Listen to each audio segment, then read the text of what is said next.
Sean ustedes bienvenidos, una vez más, a Los Límites de Gaia. En esta ocasión, les ofrezco mis mejores lecturas del 2024. Sin más que decir, comenzamos.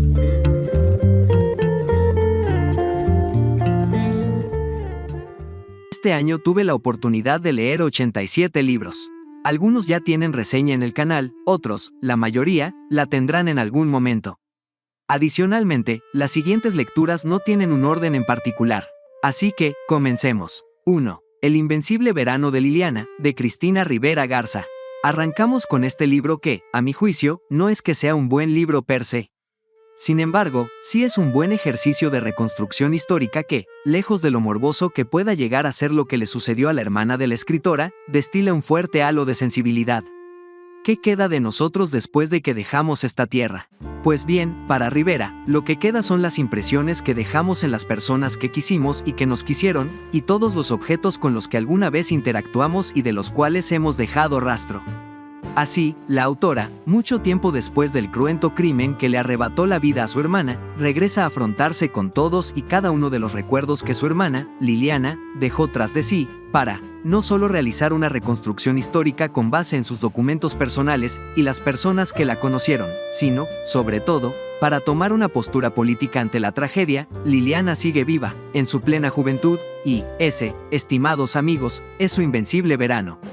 Otra de las razones por las cuales esta lectura está aquí es porque, y después de haber leído casi en su totalidad la obra de Cristina, puedo decirles que esta obra es un punto de inflexión en la trayectoria de la escritora, ya que, sostengo, toda su demás obra, tanto novelística como cuentística, fue solo un preludio para el invencible verano de Liliana. Como se sabe, en términos de subtexto, Rivera se caracteriza por poner en el centro de su reflexión la construcción de lo femenino en la sociedad patriarcal y cómo éste impacta de diferentes maneras la corporeidad de la mujer. Estos temas, independientemente de que hoy estén en boga, en la autora no son recientes. Y, me atrevo a decir, fueron solo un antecedente para poder enfrentarse, literariamente hablando, a lo sucedido a su hermana. 2. Cuentos completos, de Jorge Luis Borges. ¿Qué más se puede agregar a la descripción de uno de los escritores más influyentes de la literatura universal del siglo XX? Creo que todo lo que diga se quedará corto con respecto a este compendio de sus cuentos completos. Empero, les puedo decir que, si consideran adentrarse en el universo borgiano, les recomiendo comenzar por Historia Universal de la Infamia, que es la colección que más me gustó de este compendio. Y, no me malinterpreten, no estoy diciendo que el resto de colecciones que conforman este compendio sean de menor calidad. Al contrario, por lo que pude entrever, son superiores. Sin embargo, y como dije en el video donde mencioné este compendio, la lectura de los cuentos de Borges exige cierto nivel de formación cultural europea en varios aspectos: literatura, historia y filosofía, por ejemplo. Cosa que yo no poseo en totalidad para captar las diferentes capas de metatextualidad que Borges plantea en su narrativa. Aún así, considero que sus cuentos se logran disfrutar si se le dedica una lectura atenta y pausada. 3. La Primera Guerra de Hitler y de Adolf Hitler, de Thomas Weber. Menciono estos dos libros dentro del mismo lugar, ya que forman parte de una misma línea de investigación. La pregunta a responder es la siguiente: ¿qué hizo a Hitler ser lo que fue? Pues bien, en el primer texto, denominado La Primera Guerra de Hitler, Thomas Weber se confronta contra una de las tesis más aceptadas por los historiadores, la que menciona que lo que hizo a Hitler ser lo que fue la Primera Guerra Mundial. Empero, Weber se pregunta, ¿qué tan cierto hay de esto? Para contestar a la anterior interrogante, Weber, mediante la investigación de la reconstrucción histórica de la figura del dictador alemán, seguirá sus pasos desde su unión al regimiento List hasta el final de la Primera Guerra Mundial. Poco a poco, Weber dará cuenta de los matices del personaje y derrumbará, no solo la tesis histórica que muchos defienden, sino la construcción mítica auspiciada por parte de la propaganda nacionalsocialista. Entonces, si la Primera Guerra Mundial no fue lo que hizo ser a Hitler lo que fue, ¿qué sí lo hizo? Esa es la pregunta que tratará de responder Weber en el segundo texto, de Adolf Hitler. Aquí, Weber seguirá la investigación de la reconstrucción histórica del dictador alemán, desde poco después de haber finalizado la Primera Guerra Mundial, hasta poco antes del fin de la Segunda. En esta investigación, Weber aportará pruebas históricas de cómo Hitler, poco a poco, y a veces queriendo, a veces por circunstancias del destino, se convertirá en el dictador que fue. Huelga decir que estas dos investigaciones son un gran ejemplo de desarrollo histórico dialéctico, ya que, por un lado, Weber nos expone todas y cada una de las circunstancias históricas que hicieron posible que apareciera una figura como Hitler. Pero, por otro lado, también da cuenta de cómo éste aprovechó esas circunstancias para moldearlas a su favor y convertirlas en base fundamental de su figura histórica. 4. Ha vuelto, de Timur Vermes. Y, siguiendo con la figura del dictador alemán, llega esta novela de Vermes que realiza una sátira feroz de la figura de Hitler y de la Alemania de los años 2010. Esta disparatada historia arranca con que, 66 años después de su caída, Hitler mágicamente despierta. No estaba muerto, solo dormido. Y ha despertado en un Berlín en el que no hay nazis y reina la paz. Además, el país está gobernado por una mujer rechoncha que hace lo que quiere.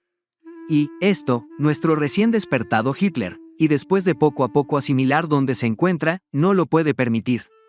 Cuando la gente se topa con él, y producto de su gran parecido con el dictador, piensan que es un excelente imitador, y, por azares del destino, pero, sobre todo, de la trama, termina trabajando en un programa de televisión. Sin embargo, para lo que a la gente le es un simple programa de comedia social, para él es una ventana para adecuar su propaganda nacionalsocialista a los tiempos modernos. ¿Qué puede salir mal de todo esto? Tendrán que leer la novela para averiguarlo. La verdad es que, quitando algunos libros de Terry Pratchett, hace mucho que no me reía leyendo una novela. La crítica social con base en la sátira que hace Vermes es exquisita.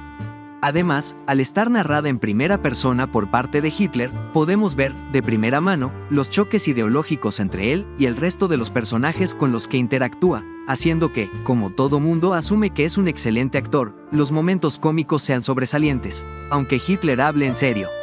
Así es como nos podemos reír, ya no solo con Hitler, sino de él. 5. Penélope y las 12 criadas, de Margaret Atwood. Cuando pude leer La Odisea, una de las cosas que más me llamó la atención de la historia fue el papel de Penélope. A cada rato, me preguntaba, ¿qué estará haciendo ella para lidiar con los pretendientes? Y, esta obra cuenta ese lado de la mítica historia griega. Margaret Atwood, fiel a su costumbre, pone en el centro de la narración a la mujer, que, en este caso, es Penélope. A grandes rasgos, cuenta su origen y cómo se dio su relación con Odiseo. Empero, lo sustancial de la narración es contar el cómo estaban lidiando ella y sus criadas con los pretendientes que estaban como huéspedes, entre comillas, en casa de Odiseo, esperando, mientras Penélope se decidía por tomar nuevo esposo, en lo que ellos se terminaban toda la comida y bebida que encontraban. Bajo este contexto, Atwood describe los lazos de apoyo que, cual sudario, se tejieron entre Penélope y las criadas, a las que Odiseo dará muerte, para combatir a los pretendientes. Además, nuevamente, fiel a su costumbre, Atwood no se detiene ahí, sino que también explora los matices de lo que significa ser mujer con cierto poder en un mundo donde son los hombres quienes cuentan sus heroicas historias. 6. Te Anu, de Ursula K. Le Guin. De este libro no puedo decir mucho, ya que es el cuarto volumen de la saga de las historias de Terramar. Sin embargo, y después de haber leído la saga completa, puedo decir que, a mi juicio, es el mejor. En este texto nos centraremos en dos viejos personajes conocidos, que, después de sus vivencias en libros anteriores, han quedado vacíos de poder. ¿Qué sucede cuando todo lo que eres, lo pierdes? ¿Quedas totalmente vacío? Ya no hay más que hacer. Máxime, que esto sucede en un mundo donde se privilegia el poder mágico de los hombres. ¿Qué sucede cuando éste se va? En este sentido, Úrsula hace un ejercicio narrativo de subversión, ya que, en un mundo donde los magos son el centro de la narración, le da voz a esos personajes que, aparentemente, no son trascendentales, la gente común y corriente. Y, no solo eso, estos, ya entrados en años, tienen que defender a la nueva generación, a seres que quieren y aman con toda su alma. ¿Cómo resultará esto? Adicionalmente, la autora, al igual que hace, por ejemplo, Terry Pratchett con las brujas, hará una crítica a la figura de poder masculina del mago, dejando entrever que también las mujeres pueden sostener conocimientos ancestrales vedados a los hombres. 7. Regimiento monstruoso, de Terry Pratchett. Esta obra es la sexta de las novelas independientes del mundo disco, y nos pondrá en la piel de Polly, una chica que irá a buscar a su hermano, mismo que se fue a la guerra, una guerra entre dos naciones, tan antigua que ya nadie sabe por qué comenzó. Así, Polly se une a los, dentro y fuera, para ir a la guerra. En este regimiento, conocerá personajes de lo más peculiares, como lo son un vampiro y un troll, entre otros. Como es fiel a su costumbre, la trama en Pratchett es un mero pretexto para hacer lo que mejor sabe hacer, crítica social con base en el humor. En este sentido, y aunque el título sugiera lo contrario, esta es una obra plenamente antibélica, donde, y sin caer en spoilers, la guerra también puede tener el rostro de mujer. Pratchett deja entrever lo absurdo de la guerra, que, y no es broma, puede ser por cualquier cosa, al grado de que ya nadie se acuerde cómo empezó el conflicto. Además de hacer una crítica a las figuras de poder dentro de la milicia, esas que se limitan a dar órdenes sin jugarse el pellejo en el campo de batalla, también la hace hacia los medios de comunicación, esos que controlan lo que se dice, y lo que no, sobre lo que sucede al interior del campo de batalla. Y, como no podía ser de otra manera, también hay una crítica a la masculinidad bélica, esa que desborda testosterona en el campo de batalla. Una de las mejores obras que he leído del mundo disco. 8. El doble, de Fyodor Dostoyevsky. El doble me parece que es un interesante ejercicio narrativo sobre la ambigüedad. En este sentido, Yakov Petrovich Golyatkin, un funcionario de baja categoría ruso, se encontrará, de buenas a primeras, con alguien que se parece mucho a él. Es más, no solo se parece a él, sino que se llama igual que él. Y, lo que es peor, parece ser que este sujeto intentará usurpar su lugar en el mundo. ¿Cuáles son las implicaciones de encontrarse con alguien así? Creo que es todo lo que puedo decir de la obra. Sin embargo, durante toda la narración, se nos van dejando pistas sobre lo que sucederá en el final, que, a mi juicio, es muy bueno. ¿Lo que vive el protagonista es real o solo fruto de su imaginación? Ahí radica la sustancia de este ejercicio sobre la ambigüedad. 9. Las Metamorfosis, de Ovidio. ¿Qué puedo yo decir de esta monumental obra de uno de los más grandes poetas grecolatinos? Creo que no mucho. A grandes rasgos, las Metamorfosis son un conjunto de historias sobre la mitología grecolatina que representan un ejercicio supremo en diferentes niveles, ya sea mítico, histórico o literario. En ellas, acudiremos a la narración de cerca de 250 transformaciones, en cuyas historias hay un sinfín de enseñanza, no solo mítica, sino también filosófica. Una obra a la que hay que regresar, una y otra vez, para revisitar parte de los grandes mitos de la cosmovisión occidental. Mi costumbre es no recomendar libros. Empero, con este sí haré una excepción. Altamente recomendado, y, para mí, muy por encima de los textos de Homero y de Virgilio. 10. El Palestino, de Antonio Salas. Esta obra es el tercer libro elaborado por el periodista de infiltración español, que publica bajo el seudónimo de Antonio Salas, y es el mejor de los 3 que le he leído hasta el momento. Después de infiltrarse en los grupos skins españoles y en las redes de prostitución internacional, Salas se plantea una nueva investigación, infiltrarse en las redes del terrorismo internacional. Así, bajo la identidad ficticia de Muhammad Abdallah, Salas vivirá en diversas organizaciones terroristas de Palestina, Venezuela, Egipto, Suecia, España o Mauritania, durante 6 años. Es un libro extenso, de más de 1000 páginas, pero creo que lo vale plenamente. Lo que más rescato de este libro es su rigor investigativo, mismo que no solo da fuentes, sino evidencia de primera mano, además de explorar los múltiples matices de lo que en Occidente se denominan como organizaciones terroristas. Un libro imperdible si se quiere explorar el conflicto árabe-israelí de muy de cerca. 11. Viento y verdad, de Brandon Sanderson. De este libro no diré mucho, ya que ya hay reseña en el canal. Si es que la vieron, seguramente se plantearán la siguiente pregunta: ¿por qué está en esta lista? Pues bien, considero que, per se, no es un excelente libro, al menos, creo que no es de los mejores del archivo. Empero, lo pongo en esta lista por lo que simboliza. No solo es el cierre del primer arco del Archivo de las Tormentas, sino un punto de inflexión para todas las historias venideras del Cosmere. En este sentido, está en esta lista más por sentimentalismo que porque lo considere un excelente libro. Además, independientemente de mis críticas ya expuestas en el video de la reseña, es un libro que esperaba con ansias y que disfruté bastante, sobre todo, en aquellos momentos que me gustaron mucho. Sin embargo, sigo pensando que es un libro que precipita el final de arco de varios personajes y que es muy extenso para lo que entrega. 12. Trilogía de los Huesos Verdes, de Fonda Lee. Por último, tenemos una trilogía de fantasía urbana que me sorprendió bastante, la saga de los Huesos Verdes. No les diré mucho de esta trilogía, ya que habrá reseña de cada uno de los libros. Empero, les puedo decir que esta saga es un excelente ejercicio narrativo y dialéctico entre personajes, trama, contexto y subtexto. A grandes rasgos, y en términos superficiales, se puede resumir a esta historia como una especie de El Padrino, pero con influencia oriental y con magia. Sin embargo, y como les decía, esto solo es en la superficie, ya que, en el núcleo de toda la narración está el jade, un mineral que otorga poderes a ciertos sujetos con las condiciones genéticas necesarias para poder soportarlo.